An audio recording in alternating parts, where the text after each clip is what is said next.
Hello viewers, welcome to SK motor work Silchar. ও যেটা টিউবি 300 এটা আমার একজন পুরনা কাস্টমার। তাই গাড়িটার নম্বর মেনশন না করার লাগে আর তানেও মেনশন না করার লাগে কইছেন গাড়িটা আমার দিয়া গেছে রঙে।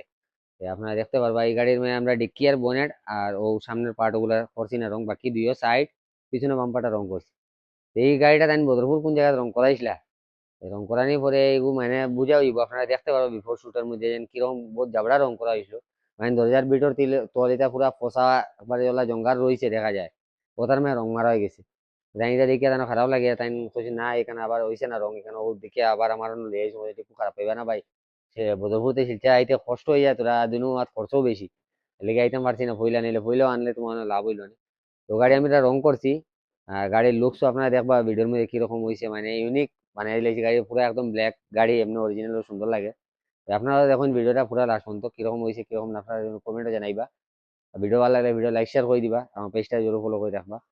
তো আপনারা ফাইনাল শট এনজয় করেন আর ফার্স্ট থেকে লাস্ট পর্যন্ত ভিডিও দেখুন, তারপরে আপনারা বুঝতে পারবেন গাড়ি খাস কিরকম হয় আমরা এখানে। তো আমি মিলবো next video, keep watching SK mode.